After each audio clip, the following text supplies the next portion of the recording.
Hello दोस्तों, स्वागत है आप सबका। दोस्तों, इस वीडियो में हम बात करेंगे टाइम ट्रेवल के बारे में। कि दोस्तों, जैसे ही मैंने टाइम ट्रेवल नाम लिया, आपके दिमाग में बहुत सारे क्वेश्चन आ गए। क्या कि टाइम ट्रेवल होता है, क्या है, क्या एक्चुअल में टाइम मशीन पॉसिबल है, क्या हम टाइम ट्रेवल कर सकते हैं साइंटिफिक वे से।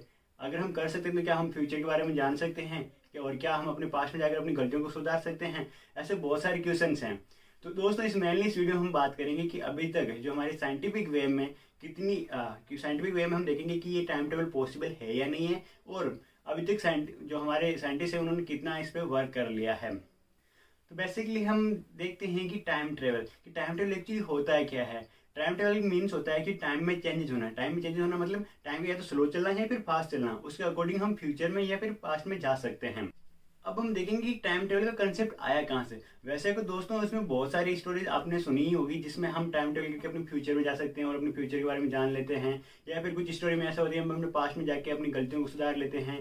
ताकि ऐसी आपने मूवीज में भी देखा होगा, बहुत सारी जगह आपने देखा होगा। लेकिन ये जो आइडिया, जो टाइम ट्रेवल का आइडिया, जो मेनली पॉपुलर तब हुआ जब G.S. वेल्स उन्होंने एक 1895 में एक नॉवेल्स लिखा था। नॉवेल्स का नाम था द टाइम मशीन। पर्टिकुलरली वो बेसिकली इसी के बारे में बात कर रहे थे कि हम कैसे फ्यूचर में जा सकते हैं, कैसे हम पास्ट में जा सकते हैं। बेसिकली वो एक तरीका फिक्शन था। फिक्शन मतलब काल्पनिक वे में था। उसका कोई एग्जिस्टेंस नहीं था उस टाइम, वो एक कहानी के रूप में था। लेकिन उन्होंने कहीं ना कहीं साइंस कम्युनिटी को इतना प्रभावित किया कि वो सोचने के लिए मजबूर हो गए कि एक्चुअल में टाइम टेबल पॉसिबल है या नहीं। क्योंकि टाइम ट्रेवल एक जटिल कंसेप्ट है और एक जटिल आपको काफी मुश्किल काम होगा। इसीलिए हमें कुछ हम बेसिक से ट्राई करेंगे वन बाय करके समझने की। तो इसलिए कुछ बेसिक हम सीखेंगे। तो इसलिए सबसे पहले हम देखेंगे यूनिवर्स क्या होता है। यूनिवर्स को समझने के लिए हमें सिंपल से एग्जांपल लेता हूँ कि जो हमारे प्लानिट है, बहुत सारे प्लानिट मिलकर क्या बनाते हैं, एक सोलर सिस्टम बनाते हैं। और बहुत सारे सन्स जो कि जिनमें क्या होता है, सोलर सिस्टम होता है, वो मिलकर क्या बनाते हैं, गैलेक्सी। और बहुत सारी गैलेक्सी मतलब बहुत सारी, मतलब ऐसा समझो कि लाखों करोड़ों गैलेक्सी, लाखों करोड़ों सन बना के गैलेक्सी बनाते हैं। बहुत सारी लाखों करोड़ों मिलके गैलेक्सी मिलके क्या बनाते हैं, यूनिवर्स बनाते हैं। तो आई थिंक यूनिवर्स समझ में आ गया होगा कि प्लैनेट जैसे हमारा अर्थ है या हमारी पृथ्वी है, ऐसे बहुत सारे जो 8 या 9 है जो प्लैनेट है, ये मिलके क्या बनाते हैं, एक सोलर सिस्टम, एक सौर मंडल बनाते हैं। और ऐसे ही बहुत सारे सौर मंडल मिलके, लाखों करोड़ों सौर मंडल मिलके क्या बनाते हैं, एक गैलेक्सी बनाते हैं। एक गैलेक्सी जो कि हमारी जो गैलेक्सी है उसे क्या कहते हैं हम, मिल्क वेव गैलेक्सी। वो बहुत सारी गैलेक्सी, ऐसे मिल्की वे गैलेक्सी के टाइप की बहुत सारी गैलेक्सी मिलके, जिसमें बहुत सारे सन्स होते हैं, वो सब मिलके, बहुत सारे लाखों करोड़ों गैलेक्सी मिलके क्या बनाते हैं, यूनिवर्स बनाते हैं। आई थिंक आपको यूनिवर्स के बारे में समझ में आ गया होगा। अब हम दो वर्ड को डिटेल समझने की कोशिश करेंगे, एक तो फिक्शन, एक और फिलोसॉफी। फिक्शन का मतलब होता है कि कुछ काल्पनिक व्यक्ति, काल्पनिक मतलब कुछ व्यक्ति, कोई व्यक्ति या कोई जगह या कोई इवेंट के बारे में या कोई घटना के बारे में हम जब कल्पना करते हैं या कल्पना के रूप में हम उनकी मेंशन करते हैं तो हमें इसे फिक्शन कहते हैं। जैसे एक बार एक राजा और एक रानी थे, वो मतलब ऐसी जो जिनका रियल में कोई एग्जिस्ट नहीं करता है, तो हम उन्हें कहते हैं काल्पनिक, मतलब फिक्शन कहते हैं। दूसरा होता है फिलोसॉफी। फिलोसॉफी मीन्स किसी पर्टिकुलर मैन किसी लॉजिक के साथ या किसी में भी वो गलत हो या सही हो, डज नॉट मैटर, लेकिन उससे लेकर हम कुछ फंडामेंटल लॉ या फिर कुछ इनके बारे में बात करते हैं, तो हम उसे कहते हैं फिलोसॉफी। जैसे बुद्धिज्म हो गया फिलोसॉफी, उनके अपने अपने रूल्स हैं, या फिर कह सकते हैं मतलब उनकी अपनी विचारधारा है, तो हम इसे फिलोसॉफी कहते हैं। उन्होंने अपने कंसेप्ट दिए हैं। क्योंकि हम इस वीडियो में बात कर रहे हैं टाइम ट्रेवल के बारे में, और टाइम ट्रेवल आपका जो ये कंसेप्ट जुड़ा हुआ है वो किससे जुड़ा हुआ है, मास और एनर्जी से, द्रव्यमान और ऊर्जा से। और जो साइंस की जो ब्रांच है जिसमें हम द्रव्यमान और ऊर्जा या मतलब मास और एनर्जी के बारे में बात करते हैं, वो फिजिक्स है। फिजिक्स मीन्स आपकी study of the mass and energy. तो हम थोड़ा ब्रीफ में आपको फिजिक्स के बारे में जान लेते हैं। अगर ब्रीफ फिजिक्स की क्लासिफिकेशन करें तो हम उसे दो भागों में क्लासीफाई करते हैं, दो भागों में बांटते हैं। कौन सी, एक तो क्लासिकल फिजिक्स और एक मॉडर्न फिजिक्स। क्लासिकल फिजिक्स में आपकी आती है जैसे मैकेनिक्स हो गया, इलेक्ट्रोमैग्नेटिक मैग्नेटिक हो गया, थर्मोडायनेमिक्स हो गया, स्टैटिक्स हो गया। ये आपकी किस में आ जाती हैं, क्लासिकल फिजिक्स में, जो कि ऑलमोस्ट 1900 से पहले की है। और 1900 के बाद में आपकी जो आती है वो आती है मॉडर्न फिजिक्स में। क्लासिकल फिजिक्स में ऐसे क्या होता था, आपके न्यूटन से लॉ फॉलो होते थे, और उसके अलावा इलेक्ट्रोमैग्नेटिक में आपके हो गए इसके मैक्सवेल के लॉ।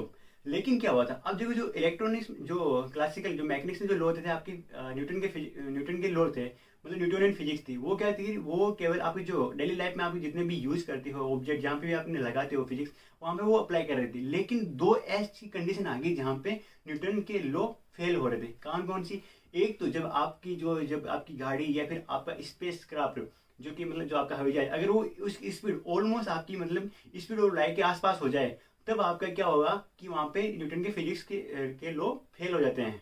तो वहाँ पे आप आती है आपकी रिलेटिविटी। रिलेटिविटी में दो थ्योरी आती है जो कि आंशिक देता है, general theory relativity and special theory relativity.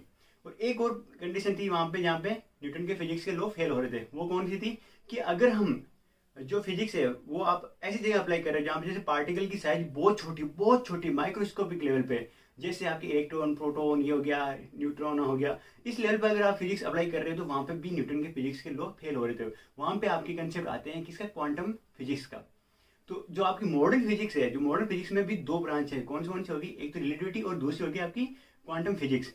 तो क्वांटम फिजिक्स बेसिकली आपकी 1900 से लेकर कंटिन्यूसली आपकी डेवलप हो रही है। और जो आपकी रिलेटिविटी है उसमें आपकी जो थ्योरम मतलब दिए गए वो किसने द्वारा दिए, आइंस्टीन के द्वारा दिए 1905 में स्पेशल थ्योरेटिक रिलेटिविटी और 1915 में जनरल थ्योरेटिक रिलेटिविटी।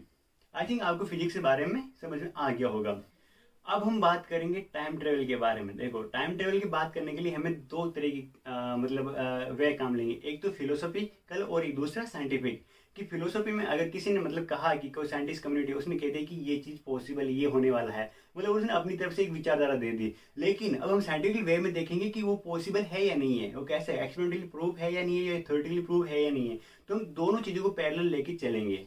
अब क्या हुआ क्या कि जब नॉवेल्स लिखा गया 1895 में, तो नॉवेल्स टाइम मशीन के नाम से नॉवेल्स था, तो पॉपुलर तो हो गया, हर कोई चाहता कि हाँ इसके बारे में मैं इस रिसर्च में इसके बारे में मैं अपनी रिसर्च करूँ।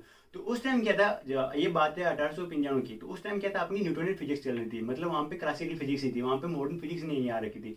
तो क्लासिक फिजिक्स में जो न्यूटोनियन फिजिक्स है वो क्या कहती है कि आप अपने यूनिवर्स, पूरे यूनिवर्स में कहीं पे भी चले जाओ, तो आपका क्या होगा कि वहाँ पे जो टाइम है या आपकी लेंथ है या फिर कुछ भी चीज़ें वो फिक्स होगी, मतलब उनमें कोई चेंजेस नहीं आ सकता। अगर यहाँ पे आप पृथ्वी पे मापो, टाइम ड्यूरेशन उतनी होगी, आप कहीं भी जाके मून पे माप लो तो वहाँ पे भी टाइम उतना ही होगा, या फिर कहीं दूसरे प्लानेट पे दूसरे प्लानेट या कहीं दूसरे सौर मंडल या किसी दूसरी गैलेक्सी में चले जाओ तो वहाँ पे भी टाइम उतना ही होगा।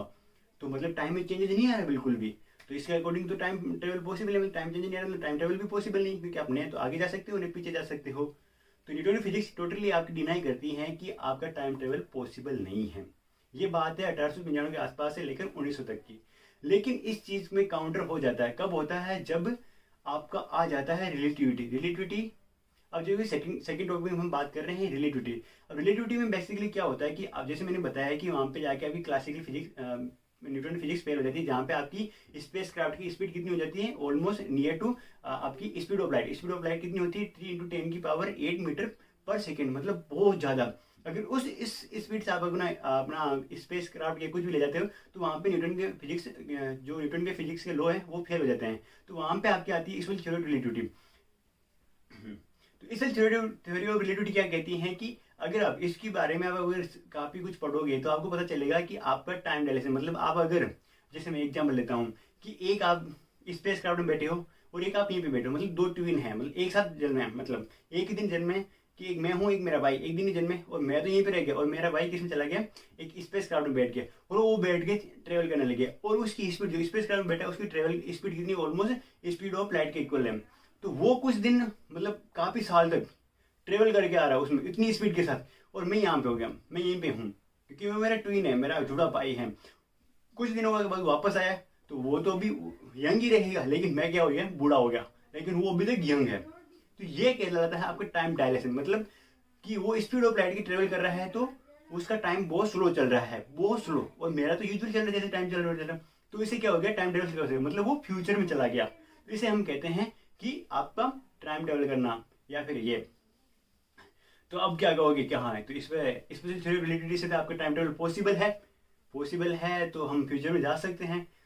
तो लेकिन दोस्तों मैं यहाँ पे काउंटर करना चाहता हूँ कि अभी तक हमारे पास ऐसी कोई भी इक्विपमेंट नहीं है कि उसकी स्पीड कितनी हो जाए, स्पीड ऑफ लाइट के इक्वल, मतलब 3 × 10⁸ मीटर पर सेकेंड।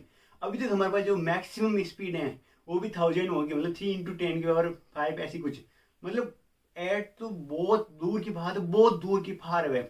सेकेंड क्या प्रॉब्लम थी कि इससे हम अपनी जो टाइम स्पीड है इतनी कर सकते हैं, तो हम फ्यूचर में जा सकते हैं लेकिन पास्ट में नहीं जा सकते हैं। दो प्रॉब्लम होगी। तीसरी प्रॉब्लम क्या होगी कि अभी तक जितने भी डिस्कवरी हो चुके हैं जिनकी स्पीड मतलब ऑलमोस्ट स्पीड ऑफ लाइट के इक्वल है, उनकी जो मास है वो नेग्लिजिबल है, मतलब उनका मास बिल्कुल भी नहीं। जैसे फोटोन हो गया, फोटोन आपका कितनी, जो फोटोन क्या मतलब जो सूर्य से आने वाली किरणें होती है वो फोटोन के रूप में होती हैं, एक क्वांटा। तो वो फोटोन उनकी जब स्पीड कितनी होती है, स्पीड ऑफ लाइट के इक्वल होती है, लेकिन उसका मास कितना था, मासलेस होता है। तो मतलब आपको अगर उतनी स्पीड में ट्रेवल करना है हमारी जितनी बॉडी को, तो हमें इनफाइनाइट एनर्जी चाहिए, जो कि पॉसिबल नहीं है अभी तक के लिए। तो दोस्तों अब हम बात करते हैं general theory of relativity. General theory of relativity Albert Einstein के द्वारा 1915 में दी गई है। अब इस थ्योरी में जब इक्वेशन है इसको सॉल्व आउट करते हैं तो हमारी जो प्रॉब्लम, अभी जो प्रॉब्लम हमारी क्या थी कि हमारी जो स्पेस, हम तभी टाइम ट्रेवल कर सकते हैं जब हमारी speed almost speed of light की इक्वल हो स्पेस क्राफ्ट की। तो ये प्रॉब्लम सॉल्व आउट किससे होती है, जनरल थ्योरी ऑफ रिलेटिविटी से होती है। अब basically general theory of relativity की जो इक्वेशन को सॉल्व आउट करने से हमें क्या मिलता है, एक मिलता है ब्लैक होल का कंसेप्ट। अब ब्लैक होल क्या होता है, ब्लैक होल बेसिकली ये होता है कि बहुत सारे स्टार्स, कुछ 4, 10 या 15 स्टार्स मिलके एक क्या जब कोलाइड होते हैं तो वो एक बहुत ज़्यादा ग्रेविटेशनल इफेक्ट डाल देते हैं, मतलब बहुत ज़्यादा ग्रेविटेशनल अपने अंदर ग्रेविटी मतलब ग्रेविटी मतलब बहुत ज़्यादा हो जाती है। तो मतलब वहाँ पे क्या होता है, वो एक हर एक चीज़ को अपने अंदर खींचता है, अपने अंदर समाहित करता है, इससे हम ब्लैक होल कहते हैं। अब क्या होता है, जब ब्लैक होल होता है, ब्लैक होल की चारों तरफ सिंगुलरिटी होती है। अब सिंगुलरिटी होती है तो वहाँ पे एक रिंग टाइप बन जाता है, और जब एस्ट्रोनॉट या फिर कोई स्पेसक्राफ्ट इस रिंग पे मतलब हॉरिजॉन पे ले जाते हैं तो वो बहुत तेजी से स्पिन करता है तो हमारी जो स्पेसक्राफ्ट है उसकी speed almost speed of light की इक्वल हो जाती है। तो अब हमारी स्पेसक्राफ्ट की जब speed almost speed of light से हो जाती है, तो मतलब हम इतनी तेजी से ट्रेवल कर रहे हैं, तो हम टाइम में चेंजेस कर पा रहे हैं, हमारा टाइम बहुत स्लो चल रहा था, मतलब हम फ्यूचर में जा सकते हैं। इस तरह जनरल थ्योरी ऑफ रिलेटिविटी से हमें कंसेप्ट मिलता है कि हम टाइम ट्रेवल कर सकते हैं और प्रैक्टिकली भी पॉसिबल है। अब इससे हमें ये भी जानने को मिलता है थ्योरी से कि हमें पास्ट में भी जा सकते हैं।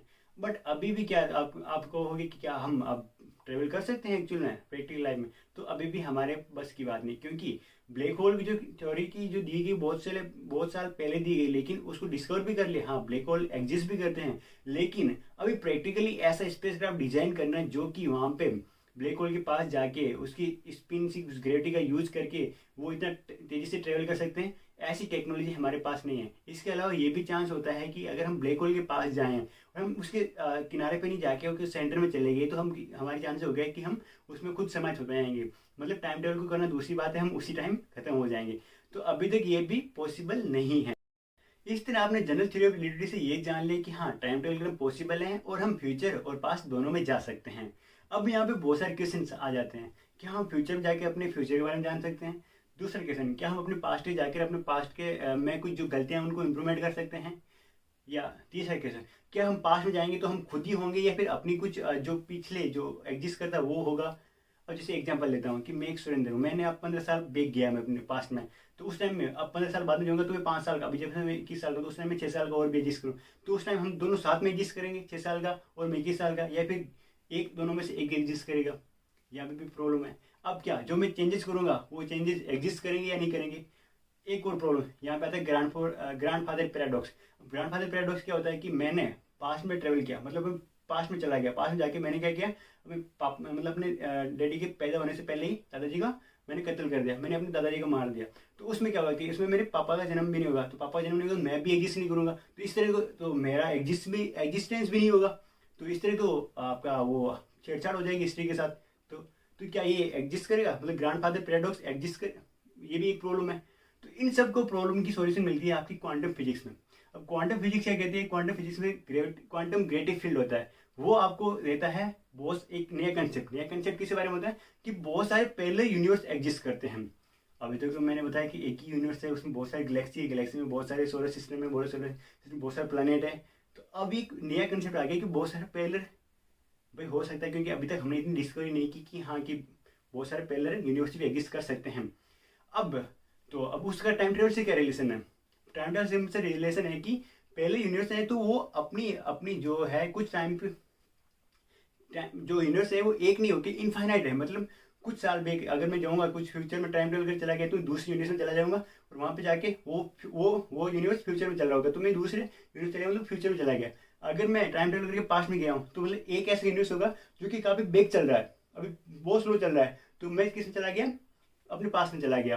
तो इस तरह टाइम ट्रेवल मैं अपने खुद के यूनिवर्स में नहीं जाके किसी दूसरे यूनिवर्स में चला जाऊँगा जहाँ पे मैं छोटा रहूँगा। तो इस तरह मैं टाइम ट्रेवल कर सकता हूँ। तो अब यहाँ पे सिंपल क्वेश्चन आ गया कि ये कैसे पॉसिबल होगा कि मैं एक यूनिवर्स से दूसरी यूनिवर्स में जा सकता हूँ। तो इसके लिए यहाँ पे कंसेप्ट आता है आपका वार्म होल का।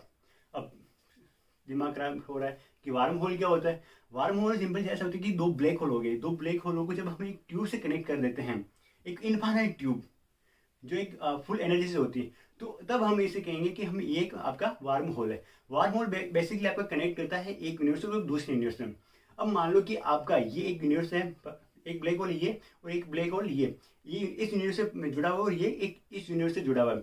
मान लो कि अब मैं यहाँ से ट्रेवल कर इसमें से अपनी स्पेस क्राफ्ट को मतलब डालता हूँ, तो मतलब ये अब इसमें क्या होगा कि एक ब्लैक होल को स्पिन कर रहा होगा और एक ब्लैक होल स्टेशनरी होगा। मान लो आपका ये ब्लैक होल आपका फिक्स एक है और ये आपका ब्लैक होल है, ये स्पिन कर रहा है मतलब रोटेट कर रहा है।